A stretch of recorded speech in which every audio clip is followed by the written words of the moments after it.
오늘은 우리 예수님께서 3년간의 공생의 사역을 마치시고 예루살렘 성에 승리의 입성을 하신 귀한 주일입니다. 찬양도 그렇고 또 준비 찬송도 그렇고 우리 하나님 앞에 예배하는 모든 분위기가 굉장히 지금 다운이 되어 있습니다. 왜냐하면 우리는 이 귀한 주일을 마친 다음에 고난주간을 맞이하기 때문에 우리 모두가 이렇게 무거운 마음들이, 억눌린 마음들이 있지 않는가 그런 생각을 해요. 그렇지만 오늘은 우리 예수님께서 승리의 입성을 하신 복된 종려주일입니다. 이를 가리켜서 신학자들은 우리 예수님께서 이 땅에 오신 신분을 가리켜서 비하, 낮아짐의 신분이라고 말을 하지요. 비하의 신분으로 이 땅에 오셨는데 유일하게 이 땅에서 승기, 높아지신 신분을 입으신 날이 바로 오늘 우리 주일이다. 그렇게 말을 합니다.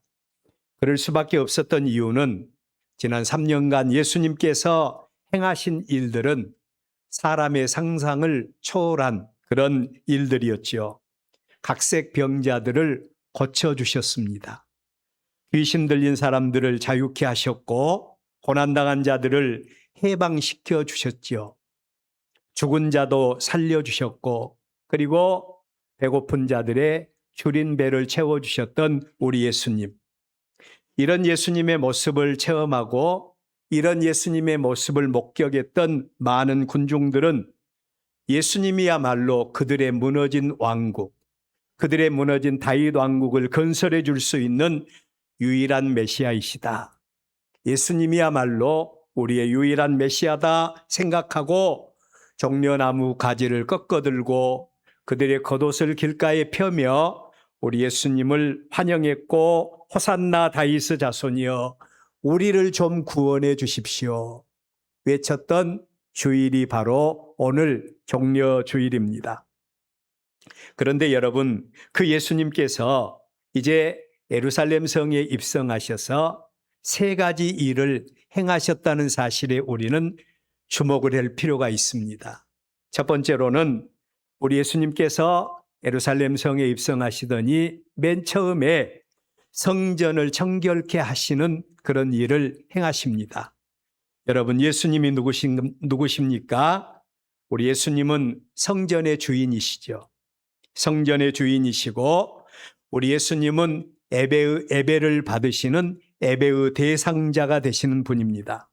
그런데 그 예수님께서 방문하신 하나님의 성전의 모습은 세상과 죄로 인해서 오염될 대로 오염이 되어 있었던 것입니다. 사람의 생각으로 예배를 돕는다고 하는 명목으로 성전 안에는 돈 바꾸는 사람들, 성전 안에는 비둘기 파는 사람들, 이런 사람들로 장사의 구려를 이루고 있었던 겁니다. 겉으로 그들은 하나님의 성전의 제사를 돕는다는 명목은 가지고 있었지만 실상은 자신들의 이익을 추구하는 그런 삶을 살고 있어요. 우리 예수님은 사람의 외모도 보시지만 중심을 보시는 분이시기에 우리 예수님은 그런 자들을 하나님의 성전 안에서 쫓아내셨다라고 말씀을 하십니다. 여러분, 얼마나 불행한 일입니까? 하나님 앞에서, 영광스러운 하나님 앞에서, 하나님의 보좌 앞에서, 하나님의 성전 앞에서 쫓겨났다. 상상도 할 수 없는 그런 일들이죠. 그런데 그런 일들을 우리 예수님께서 승리의 입성을 하신 다음에 첫 번째로 행하신 일이 그 일이었던 것입니다. 그리고 두 번째로 우리 예수님은 열매 맺지 못한 무화과 나무를 저주하신 것이었어요. 예수님의 이러한 모습은 어찌 보면 의외라고 생각이 되어집니다. 왜냐하면 예수님께서 무화과 나무를 목격하시고 그리고 가까이 나가셨을 때는 무화과 열매의 철이 아니었다라고 성경은 말합니다. 그런데도 예수님께서는 열매 맺지 못하고 잎사귀만 무성한 이 무화과 나무를 바라보시면서 저주를 하십니다. 여러분, 그 이유가 뭘까요? 우리는 나타나는 모습 속에서 드러나지 않는 배경을 우리는 생각할 필요가 있어요. 왜 예수님께서 무화과철이 아님에도 불구하고 열매 없는 무화과 나무를 저주하셨는가? 그것은 이 사건을 통해서 예수님은 소임을 다하지 못한 자, 열매 맺어야 할 자들이 열매를 맺지 못했을 때 하나님 앞에 어떤 심판을 받게 될 것인가? 이 사실을 우리에게 보여주시기 위해서 우리 예수님은 열매 맺지 못한 무화과 나무를 저주하셨던 것입니다. 그리고 세 번째로 예수님은 그가 마지막에 당면할 일들을 염두에 두십니다. 이제 곧 우리 예수님께서 잡히시고 고난당하시고 멸시와 수치와 저주의 십자가를 지시게 될 건데 예수님은 인성과 신성을 입으셨기 때문에 앞으로 다가올 이런 일들을 바라보면서 너무너무 마음이 괴로운 것입니다. 그래서 우리 예수님이 위로받을 장소를 찾으십니다. 위로받을 장소를 찾으셨는데 그 장소가 바로 베다니 마을이었고 그리고 예수님이 찾으신 집은 문둥이 시몬의 집이었습니다. 얼마 있지 아니하면 잡히시고 고난당하시고 멸시와 천대 십자가 지시고 죽음의 길을 향하여 나가실 예수님. 마지막 찾으신 곳이 가난한 자들이 모여서 사는 베다니 마을. 그리고 또한 가난한 사람들이 모여서 사는 이런 동네. 문제 많은 동네를 우리 예수님께서 찾으신 겁니다. 왜 예수님께서 마지막에 이 동네를 찾으셨을까요? 우리 예수님께서 이 동네를 찾으신 이유는 그곳에 많은 사람들이 예수님을 통해서 놀라운 은혜를 체험한, 구원을 체험한 그런 사람들이었기에 그 가운데는 문둥이 시몬도 예수님 만나서 치유를 받았고 심지어는 죽은 지 나흘이나 되었던 나사로가 우리 예수님을 통해서 살리움을 받았던 이런 동네가 바로 이 베다니 동네이지요. 그 동네에 우리 예수님이 언제든지 가시면 우리 예수님은 그 동네에서 최고의 손님으로 대접을 받을 수가 있었습니다. 중심을 보신 예수님께서는 그런 동네의 모습을 보셨고 그리고 이제 얼마 있지 아니하면 고난당하실 예수님께서 그곳에서 위로받기를 원하셨던 겁니다. 이 말씀을 묵상하면서 저는 우리 예수님께서 이제 우리에게 오셨을 때 우리 중에 한 사람 한 사람을 찾으셨을 때 그 가운데 내가 그런 사람이 됐으면 어쩔까? 우리 교회가 그런 교회가 됐으면 어쩔까? 그런 생각을 하게 되었어요. 중심을 보신 예수님께서 위로받기 원하시고 영광받기 원하실 때 우리를 찾을 수 있기를 바랍니다. 우리 교회를 찾을 수 있기를 바랍니다. 자, 그 예수님께서 그 마을에서 한 여인을 통해서 최고의 영광을 받으시지요. 순전한 나드향 한 옥합. 우리 돈으로 한다 그러면 300데나리온이니까 거의 한 3천만 원 이상 되는 엄청난 비싼 값에 거래되었던 이 순전한 나드 한 옥합을 아낌없이 깨뜨려서 예수님께 부어드리는 여인을 통해서 최고의 예배를 받으셨던 우리 예수님의 모습을 볼 수가 있습니다. 자, 이어서 진행되는 말씀으로 오늘 우리의 본문 말씀이에요. 그 예수님께서 잡히시고 고난당하시기 바로 전날 그의 제자들과 함께 마지막 만찬을 나누시는 장면이시죠. 오늘은 이러한 말씀들을 중심해서 종려주일과 함께 성례주일을 지키면서 예수님께서 마지막 주관하신 성찬의 의미가 뭔가 이 부분들에 대해서 우리가 많이 성찬에 참여함에도 불구하고 도대체 성찬의 의미가 어떤 것이 있는가 우리가 잘 알지 못할 때가 많이 있습니다. 그래서 오늘은 이 부분에 대해서 중점적으로 말씀을 드리려고 합니다. 첫째로 생각할 말씀은 유월절과 예수님의 십자가 대속의 죽음과 그 의미에 대한 말씀입니다. 여러분, 유월절이 어떤 절기인 줄 아시죠?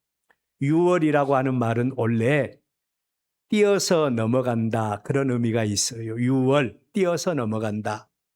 이 좋은 단어를 꼭 이단들이 많이 사용을 하죠. 그래서 신천지라든지 이런 이단들이 많이 사용을 하는데, 아무튼 우리 예수님께서 유월절 전날 최후 만찬을 행하셨는데, 그 유월절과 그리고 예수님의 십자가 죽음의 의미가 무엇인가를 우리는 알 필요가 있습니다.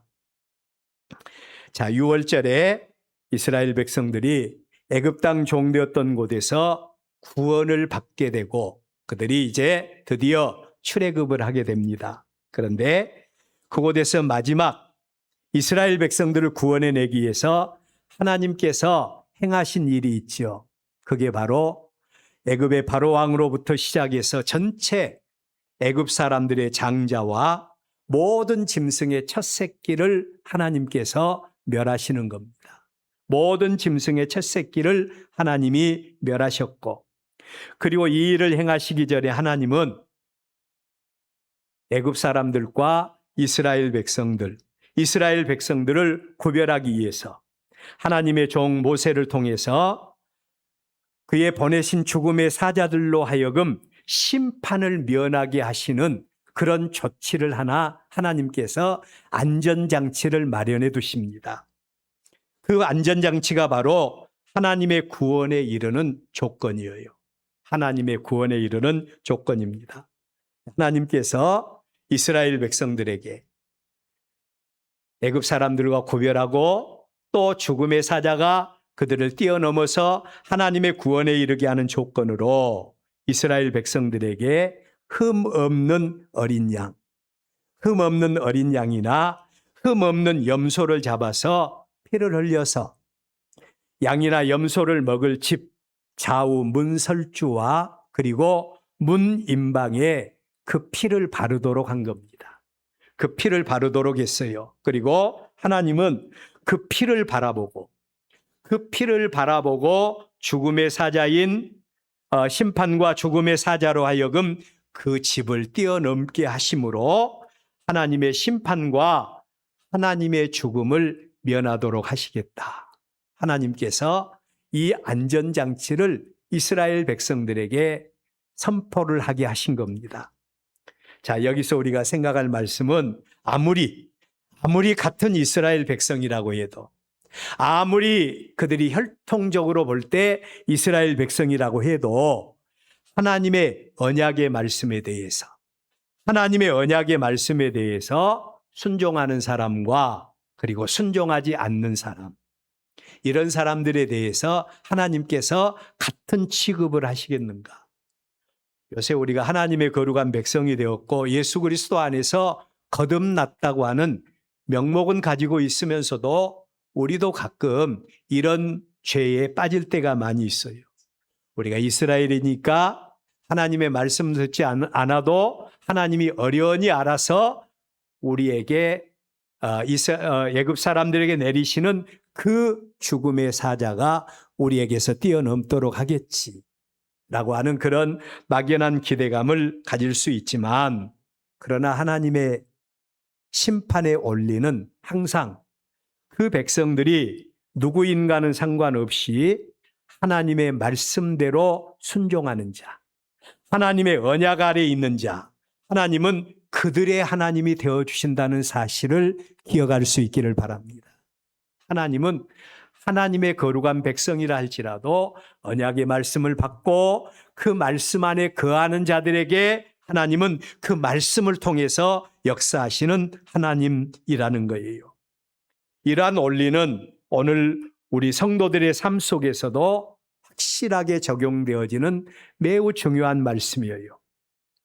오늘 우리의 본문에 하나님의 그리스도, 이 그리스도라고 하는 말은 하나님께로부터 기름 부음을 받은 자라고 했죠.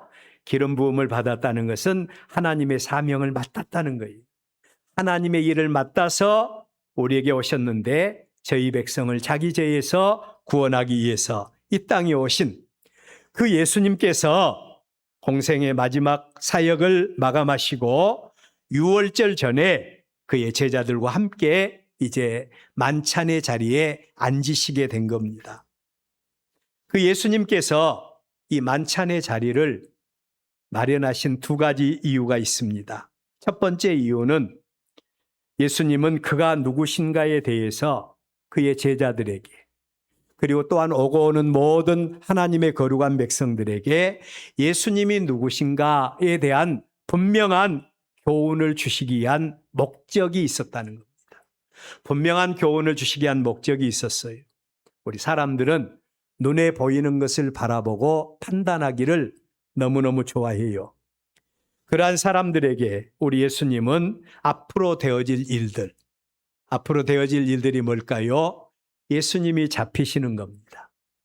대제사장과 백성의 장로들이 보낸 종들에 의해서 예수님이 잡히시게 돼요.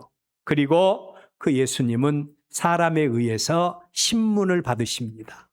신문을 받으시고 고난당하시고 그리고 고통과 수치와 저주의 십자가를 지시고 죽으셔야만 했습니다. 이런 일들이 우리 예수님이 단순히 힘이 없고 단순히 예수님이 능력이 없어서 당하는 일들이다. 사람들은 그렇게 생각할 수 있지 않아요. 그래서 예수님은 그의 제자들에게 눈에 보이는 것이 다가 아니다. 눈에 보이는 것이 다가 아니다. 라고 하는 사실을 알려주시면서 실제로 예수님은 하늘의 12군단 더 되는 천군과 천사를 부릴 수 있는 능력이 있는 분이다. 이 사실을 제자들에게 알려주시기를 원했던 겁니다.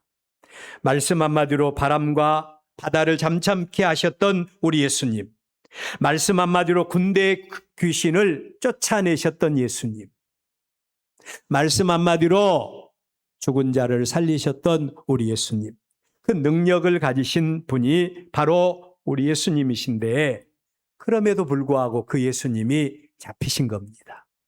그리고 그 예수님께서 신문을 받으시고 그리고 멸시와 천대 저주의 십자가를 지시고 못 박히시고 그리고 우리 예수님께서 유월절 어린 양과 같이 그가 십자가에 못 박아 죽으신 거예요. 이런 십자가의 죽음이 힘이 없고 능력이 없어서가 아니라 우리 예수님께서 마치 이스라엘 백성들이 유월절 양을 통해서 구원을 얻었다고 한다면 예수님의 십자가 대속의 죽음을 통해서 자기 백성을 저희 죄에서 구원하시려는 하나님 아버지의 뜻이 예수님의 죽음에 내포되어 있다는 사실을 우리 예수님께서 보여주시기 위해서 우리 예수님이 제자들과 함께 마지막 만찬의 자리를 준비하셨다는 것입니다. 이것이 첫 번째 이유이고요. 두 번째 이유는 그 백성들이 하나님의 구원하신 은혜에 동참하고 심판을 면할 수 있는 길이 이스라엘 백성들이 유월절 어린 양을 잡아서 피 흘리고 그 피를 문설주와 문 임방에 바름으로 구원에 이를 수가 있었다면 최후의 만찬을 통해서 예수님은 유월절 자기 백성을 자기 죄에서 구원하기 위해서 십자가 대속의 죽음을 죽으심의 의미가 무엇인가 그 사실을 알리시기 위해서 우리 예수님이 만찬의 자리를 준비하셨다는 겁니다. 하나님이신 예수님, 하나님의 아들이신 예수님께서 이 땅에 오신 유일한 목적이 있다면 그가 유월절 어린 양이 되어주시기 위해서 이 땅에 그분이 오셨다는 거예요. 자, 여러분, 유월절 양을 통해서 이스라엘이 하나님의 놀라운 심판과 그리고 멸망 가운데서 구원을 얻을 수 있었다고 한다면 우리가 예수 그리스도 십자가 대속의 은혜로 죄사함 받고 하나님의 거룩한 백성이 되고 하나님의 영광스러운 구원에 이르는 놀라운 은혜와 축복이 예수 그리스도 십자가 대속의 은혜에 있는 줄로 믿으시기를 바랍니다. 바로 이 은혜가 예수님의 유월절 십자가 대속의 은혜 속에 감춰진 비밀이라는 것입니다. 그렇다면 두 번째로 생각할 말씀은 유월절 양으로 십자가 대속의 죽음을 죽으신 예수님의 구원의 은혜에 우리가 어떻게 동참할 수 있는가? 예수님의 구원의 은혜에 우리가 어떻게 동참할 수 있는가? 이스라엘 백성들이 하나님의 언약의 말씀을 믿고 어린 양이나 염소를 잡아서 피를 흘려 문설주와 문임방의 발음으로 구원의 은혜에 이를 수 있었다면 우리는 하나님의 아들이신 예수님을 우리의 구주로 알고 영접해야 된다는 것입니다. 우리의 구주로 알고 영접해야 됩니다. 요한복음 3장에 보면 바리새인이고 그리고 사내들인 공회의 의원이었던 한 사람이 예수님을 밤중에 찾아옵니다. 니고데모라고 하는 사람인데 그 이유는 그가 예수님에 대한 소문을 듣고 예수님이 행하시는 능력을 보면서 이분은 보통 분이 아니구나. 이분은 보통 분이 아니구나라는 사실을 알았기에 그가 예수님께 찾아온 것입니다. 그리고 예수님께 묻습니다. 사람이 어떻게 하면 영생을 얻을 수가 있느냐는 겁니다. 사람이 어떻게 하면 영생을 얻을 수 있겠느냐? 그 질문에 대한 예수님의 대답은 사람의 상상을 초월했지요. 사람으로서는 구원 얻을 수 있는 길이 없다는 겁니다. 사람으로서는 구원 얻을 수 있는 길이 없다. 아니, 그러면 어떻게 합니까?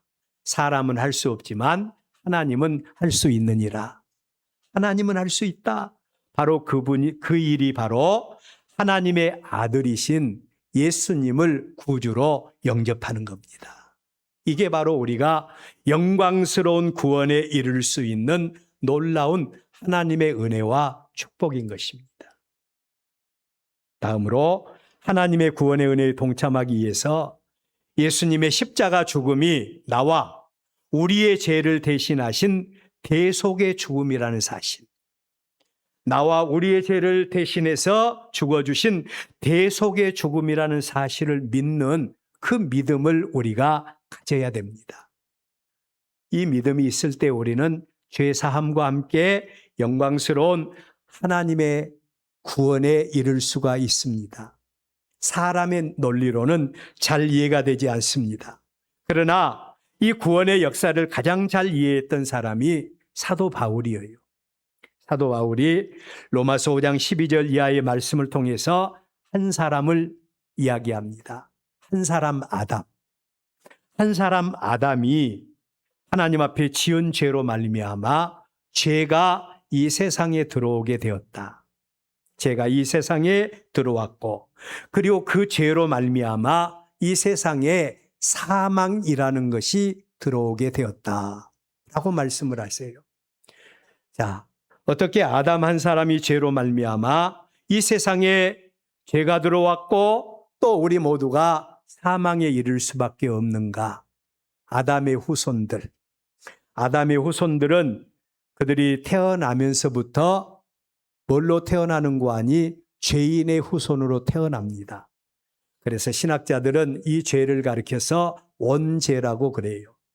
또 어떤 사람들은 죄의 씨라고도 합니다.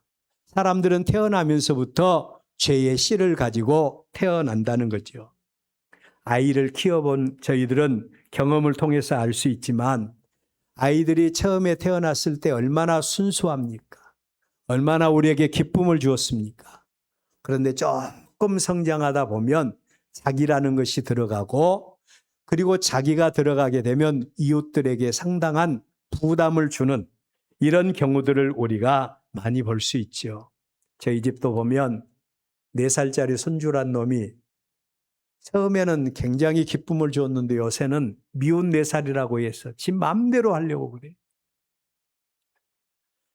사람은 이렇게 죄의 씨를 가지고 태어났고 그리고 자라가면서 그 씨가 발화가 되어서 우리로 하여금 죄인으로밖에 살아갈 수밖에 없다는 겁니다.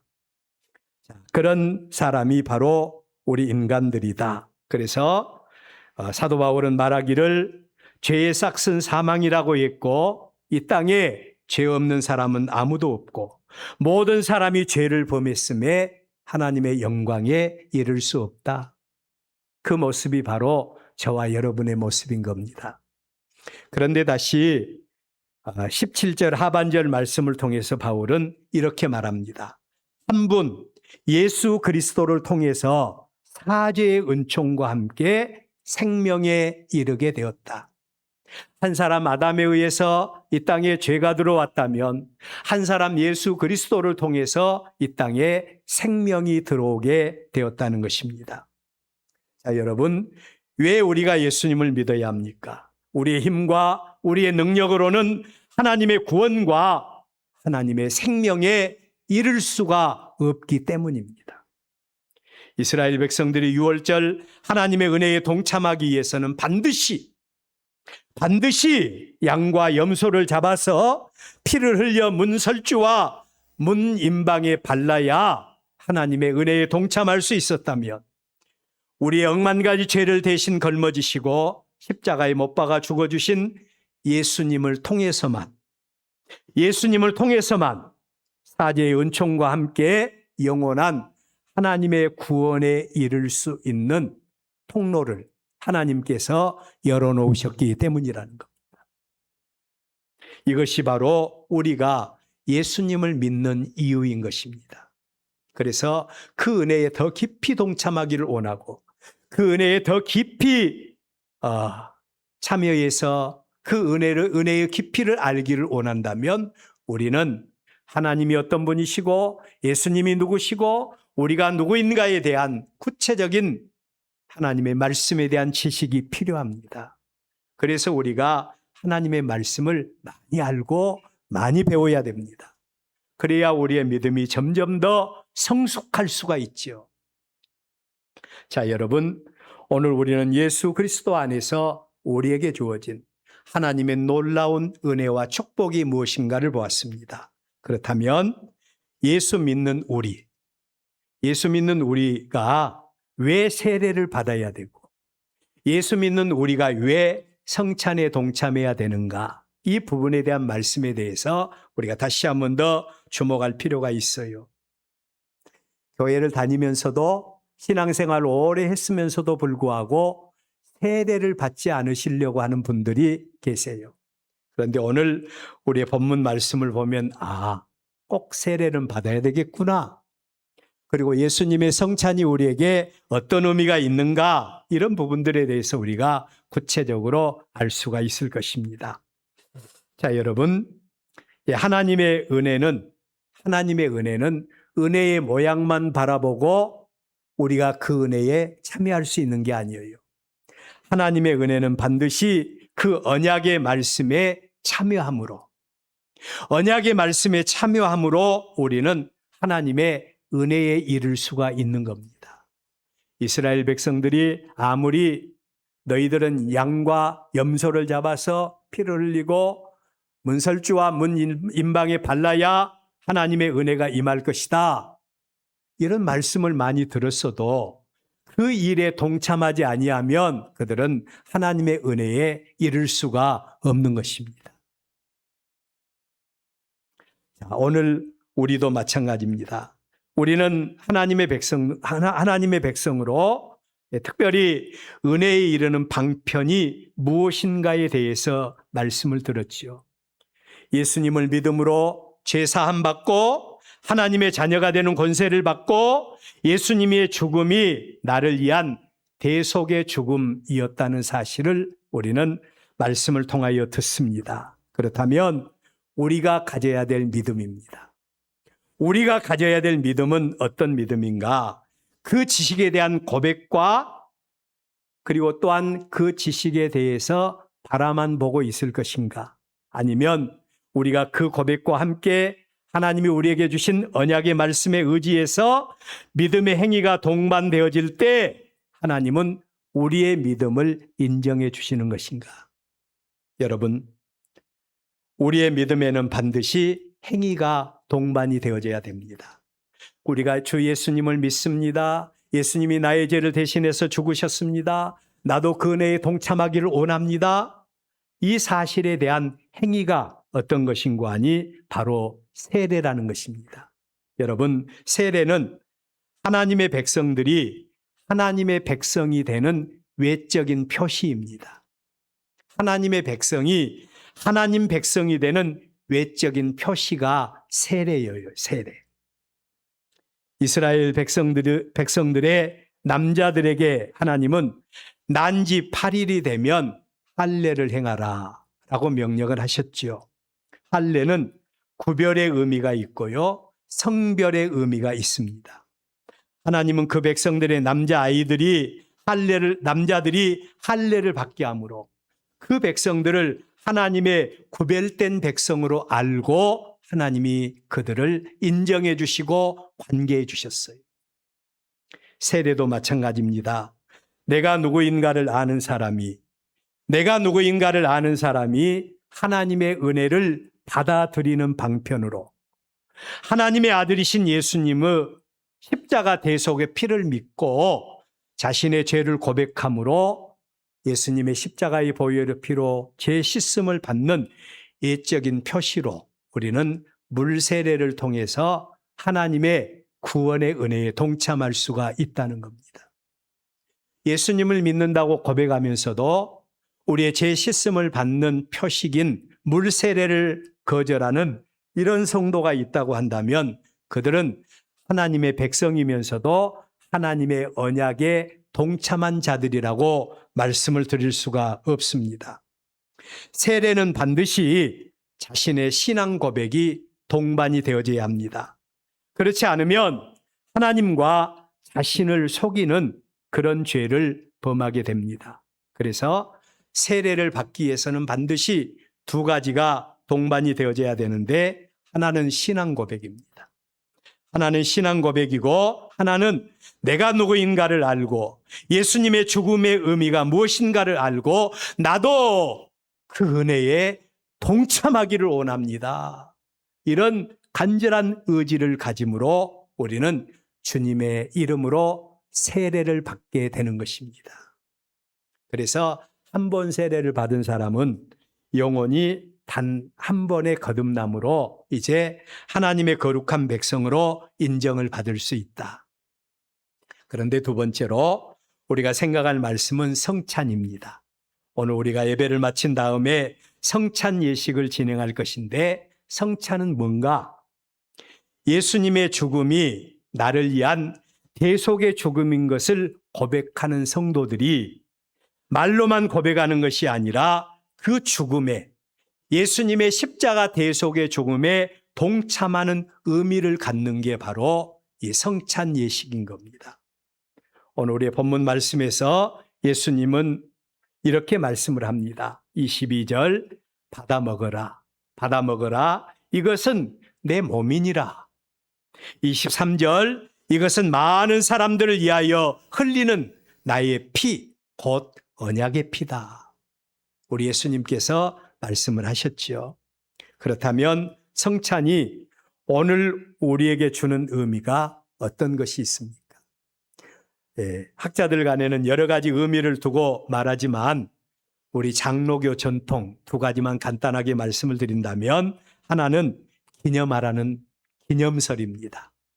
자, 우리 예수님께서 특별히 받아 먹으라 이것은 내 몸이라 그리고 이것은 많은 사람을 위하여 흘리는 피, 곧 언약의 피다.